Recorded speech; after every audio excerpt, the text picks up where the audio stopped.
Ce cortège de véhicules 4x4 vient d'arriver de Libye, au checkpoint de la ville d'Agadez, au centre du Niger. La porte de l'Afrique de l'Ouest vers le Sahara. Chaque semaine, des convois comme celui-ci parcourent dans les deux sens les quelques 1000 kilomètres de désert qui séparent les deux pays. Après 5 jours de route, ces voyageurs sont épuisés. Beaucoup sont des travailleurs nigériens fuyant le regain de violence en Libye. Mais nombre d'entre eux sont des migrants venus d'Afrique subsaharienne. Quand on arrive là-bas, on enferme les gens. Quand on travaille, on ne paye pas les gens. Ce qui s'est passé, on ne peut pas tout raconter. On ne peut pas tout raconter parce que c'est tellement grave. Beaucoup ont tenté la traversée de la Méditerranée pour gagner l'Europe. On a payé seulement, mais on n'a pas allé, c'est ça. On nous a pris pour l'enfermer. Je veux rentrer chez moi maintenant. C'est ça mon espoir. Mohamed a organisé ce convoi. Cet ancien rebelle touareg dit être l'une des figures du business de la migration à Agadez. Une activité longtemps florissante qu'une loi contre l'immigration irrégulière a rendue illégale il y a 2 ans. Des projets financés par l'Union européenne ont été lancés pour compenser les pertes. Pas question pour autant pour Mohamed de renoncer à son unique gagne-pain. Je suis passeur, même maintenant je suis passeur. Parce que j'entends en ville, on dit qu'on nous donne quelque chose pour qu'on laisse ce travail. On ne nous a rien donné. Et c'est le travail là, on ne connaît rien à part ça. Direction Agadez. Ces dizaines de véhicules ont été confisqués aux passeurs appréhendés par la police. Un symbole de la lutte contre l'immigration irrégulière, mais cela passe mal auprès de la population locale. Depuis la mise en œuvre de la loi, l'économie tourne au ralenti. Les voyageurs en partance pour la Libye représentaient autrefois une manne pour Oumarou. Mais les clients se font rares. Salam alaikum. La fermeture de mines aurifères dans la région n'a rien arrangé. Avant, on vendait 400 ou 500 bidons chaque semaine. Et on envoyait aussi des bidons à la mine. On a fermé la route pour la Libye. On a fermé la mine. Tout est fermé. Ces jeunes-là restent là sans rien faire, sans manger. S'ils se lèvent le matin, qu'ils se couchent le soir, sans rien manger, qu'est-ce qui va les empêcher un jour d'aller voler quelque chose?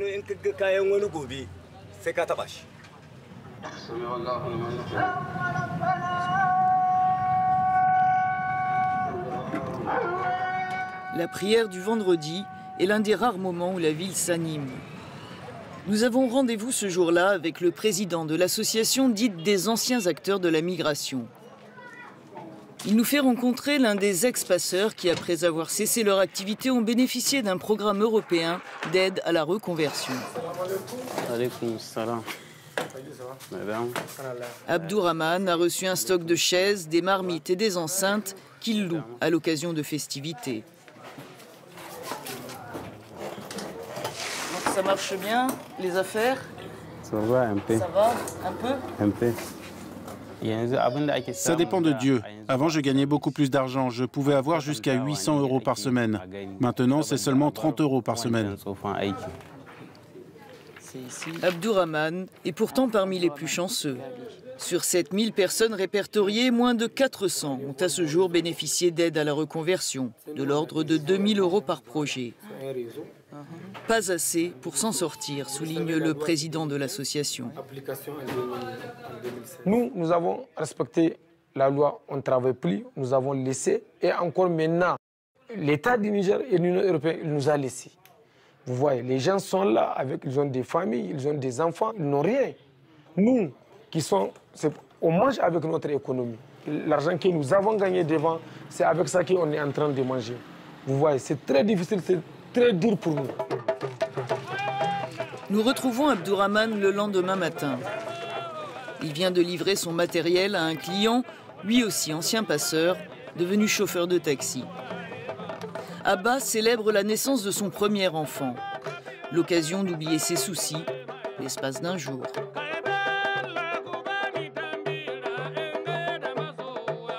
Puisque c'est une journée très merveilleuse pour toi, quoi. Tu vas enforcer ton cœur pour avoir de chaises pour que au moins les gens, même s'il n'y a rien, qu'ils peuvent s'installer s'ils viennent chez toi. Même si l'état d'immigration est dur, maintenant avec l'aide de petites aides là, les gens peuvent s'en sortir. Ça va aller.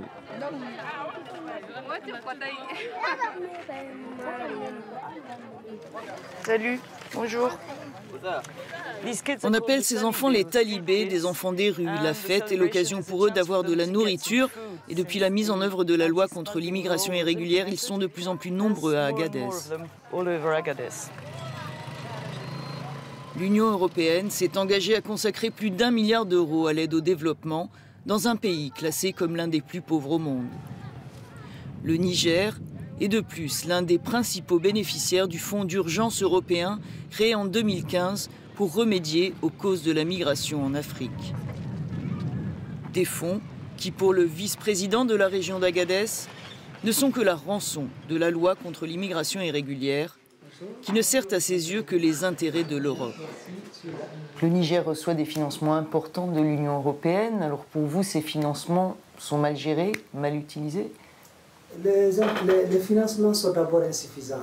Quand on regarde, la Turquie a reçu énormément d'argent, n'est-ce pas? Beaucoup plus que le Niger. Et même les groupes armés en Libye ont reçu beaucoup plus d'argent que le Niger. Nous, aujourd'hui, on est là, on est le gouffre des demandeurs d'asile, des réfugiés, des migrants, des refoulés. C'est le gouffre, c'est Agadez. Au cœur de la région du Sahel, le Niger accueille quelques 300 000 personnes déplacées et réfugiées. Une présence de moins en moins transitoire qui pèse sur la région. Ce centre, géré par l'Organisation internationale pour les migrations, accueille les migrants qui ont accepté de retourner dans leur pays d'origine.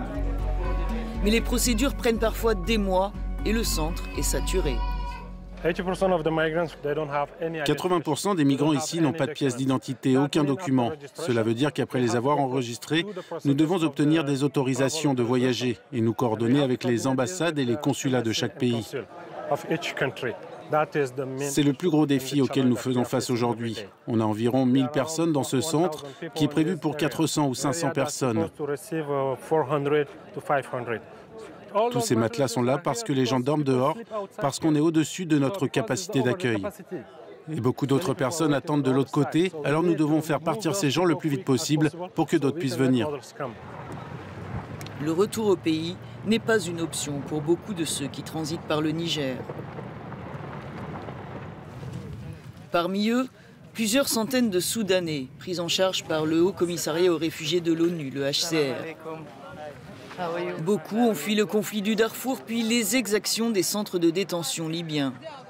Certains attendent depuis des mois une réponse à leur demande de statut de réfugié.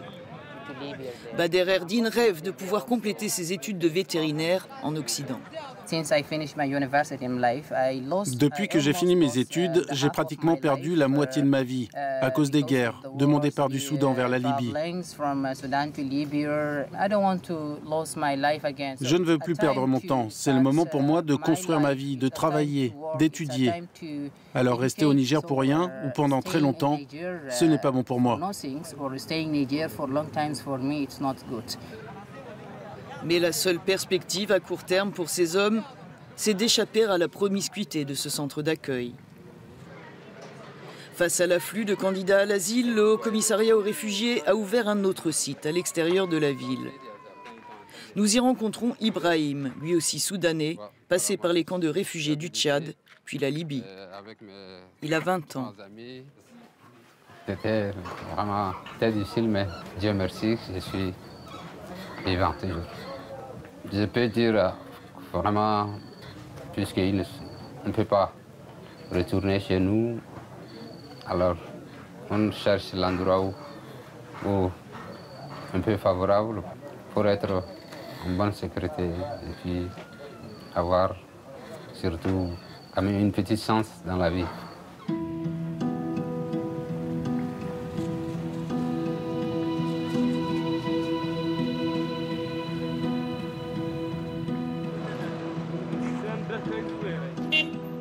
L'espoir d'une meilleure vie est plus proche pour ceux qui ont été évacués des prisons libyennes dans le cadre d'un plan d'urgence lancé l'an dernier par le HCR. Accueillis à Niamey, la capitale nigérienne, ils doivent être réinstallés dans des pays tiers. Après avoir fui leur pays, la Somalie, ces femmes ont subi la torture dans les centres de détention libyens. Elles attendent un laissez-passer pour la France. Il y a beaucoup de problèmes dans mon pays, mais j'ai eu mes propres problèmes. J'ai de graves blessures au ventre. La seule raison pour laquelle j'ai quitté mon pays, c'était d'échapper à ces problèmes et aller dans un endroit sûr où je puisse trouver de l'espoir. Les gens comme moi ont besoin d'espoir. Une dizaine de pays, la plupart européens, se sont engagés à accueillir quelques 2600 réfugiés évacués de Libye vers le Niger. Mais moins de 400 ont à ce jour été réinstallés. La solidarité est là, mais il faut aussi qu'il y ait un sens de l'urgence qu'il y a à les réinstaller, à les accueillir dans les pays qui ont accepté de leur offrir l'asile. C'est important d'éviter cette longue attente au Niger et de leur permettre d'aller de l'avant. La lenteur des pays d'asile à respecter leurs engagements a déçu le gouvernement nigérien. Mais ce que déplore avant tout son ministre de l'Intérieur, c'est un manque de clairvoyance de l'Europe pour endiguer l'immigration irrégulière. Je suis plutôt favorable à un contrôle, mais je suis surtout favorable au fait que les pays européens se concertent pour promouvoir une autre relation avec les pays africains basée sur la délivrance de visas sur la base, franchement, des besoins qui peuvent être exprimés par les entreprises en Europe. C'est parce que ce travail ne se fait pas bien qu'on a fini par accepter que la migration possible, c'est la migration illicite. Estimé de 5 à 7 000 par semaine en 2015, le nombre de migrants en partance vers la Libye a été divisé par 10 selon les autorités nigériennes. Mais le trafic se poursuit sur des voies détournées de plus en plus dangereuses. Le désert, dit-on à Agadez, est devenu plus meurtrier que la Méditerranée. Nous rencontrons l'un des passeurs qui, faute d'alternative, dit-il, a repris ses activités, même s'il risque des années de prison. Cette loi, c'est comme si on nous avait rassemblés et mis des couteaux sous la gorge pour nous égorger. Certains ont été enfermés, d'autres ont fui le pays, d'autres ont tout perdu. Il nous emmène dans l'un des anciens lieux de transit où les migrants étaient rassemblés avant le départ en Libye lorsque c'était toléré. Le bâtiment a été détruit depuis. Les clients sont plus rares et le prix des traversées a triplé. Outre le risque d'être interpellé par les patrouilles de la police et de l'armée, il faut échapper aux trafiquants d'armes et de drogue qui sillonnent le désert. Souvent, l'armée est en mission. Ils ne veulent pas perdre de temps. Alors parfois, ils vont te dire, on s'arrange, qu'est-ce que tu proposes? Nous, on donne de l'argent pour partir. Il faut aussi prendre des chemins détournés pour éviter les gens armés, les bandits qui sont partout dans la brousse.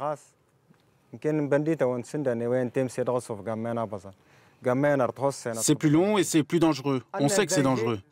Mais chez nous, le plus grand danger, c'est de ne pas pouvoir nourrir ta famille.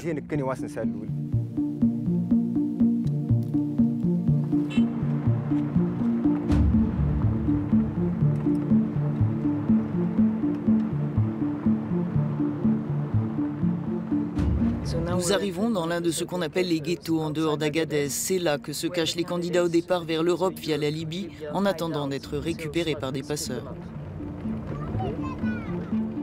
On nous indique une maison où un groupe de jeunes attend que leur voyage soit organisé par leurs passeurs.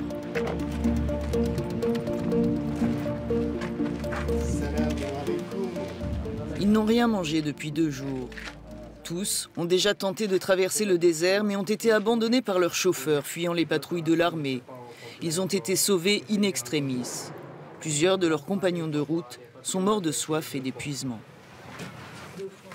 Le désert, c'est un trop grand risque. Il y a beaucoup qui sont morts, mais ils ne sont pas découragés. Pourquoi ils viennent? Ils n'ont qu'à demander ça d'abord. Et chaque fois, il y a des réunions entre les dirigeants ouest-africains plus le dirigeant de l'Union européenne pour leur donner l'argent. Il ne faut pas que les migrants passent. Nous, on dit que ça, c'est un crime. C'est leurs intérêts que ce n'est pas l'intérêt des continents. Pour arrêter la migratoire, ils n'ont qu'à investir en Afrique ici des entreprises pour que les jeunes puissent travailler.